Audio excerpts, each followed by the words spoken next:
Muitas pessoas se perguntam se é possível derrotar a corrupção.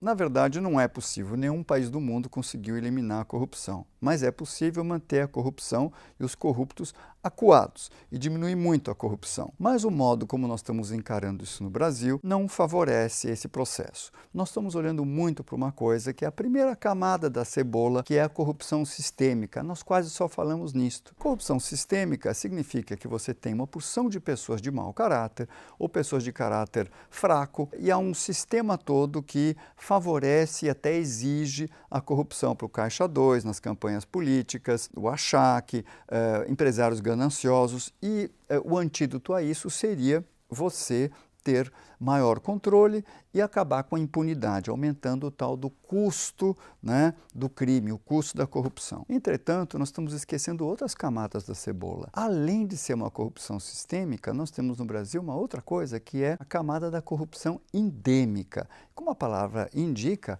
é algo esparramado, capilarizado por todos os confins da sociedade. As pesquisas têm mostrado que o brasileiro, ele se indigna com a corrupção pública, mas ele não se indigna com a corrupção em pequena escala na vida privada. Por exemplo, se o professor na escola esqueceu que o aluno errou uma questão e deu um ponto a mais na prova, o aluno dificilmente vai lá dizer, professor, por favor, abaixe minha nota, o senhor se enganou no cálculo e me deu um ponto a mais. Ou o adulto no restaurante, quando esqueceram de incluir na conta um prato, ele dificilmente vai lá dizer, garçom, por favor, tem um prato a menos, eu preciso pagar mais.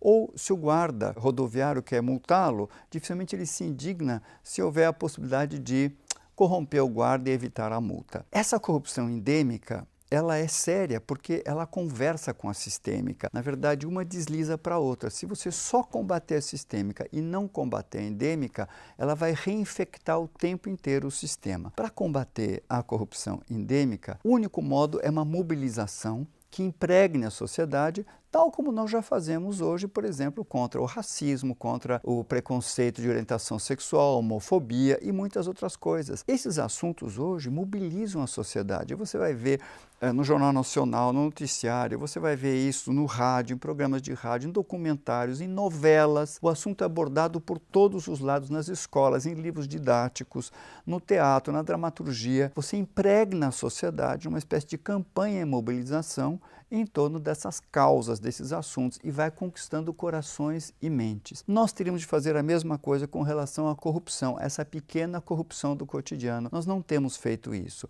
mas será necessário fazer isso. Agora, será que a nossa corrupção é só sistêmica e só endêmica? Na verdade, existe uma terceira camada na cebola. Nós não temos falado nisto, mas nós temos uma outra fonte de corrupção, uma outra natureza da nossa corrupção, que é a corrupção sindrômica, é uma síndrome. O que é uma síndrome? É alguma coisa que tem vários fatores, várias causas.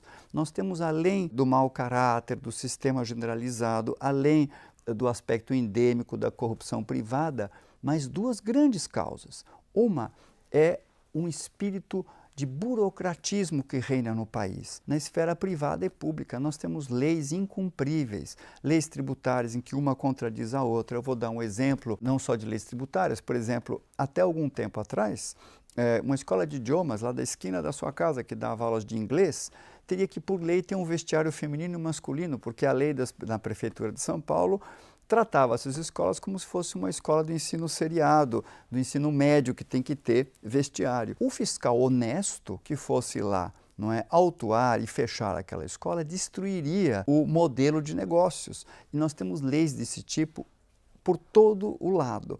Os negócios no Brasil, se forem cumpridas as leis e nós não mudarmos as regras e leis, eles são inviáveis. O custo é tão alto e às vezes mesmo assim não dá para cumprir. Então a corrupção, ela também, frente a essa legislação e essas normas tão inadequadas, ela é uma espécie de oxigênio. Ela, em boa parte, nasce para o sistema respirar e não morrer sufocado, o cidadão privado também.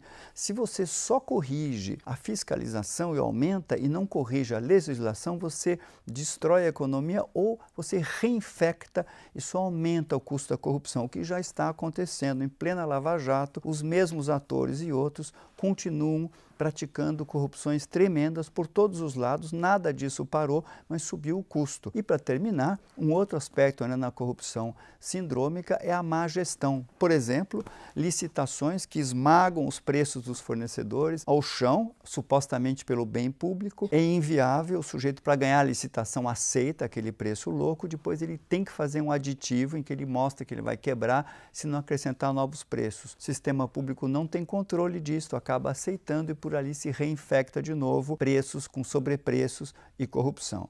Então, para a gente realmente mudar o Brasil e conseguir acuar a corrupção, nós temos que parar com uma visão só moralista e nós temos que trabalhar os 3 níveis. E ao mesmo tempo, não adianta fazer um, depois o outro, depois o outro. Nós temos que fazer como outros países já fizeram, atacar a corrupção sistêmica, a endêmica e a sindrômica. Ou nós vamos continuar o país eternamente iludido por um futuro que não chega.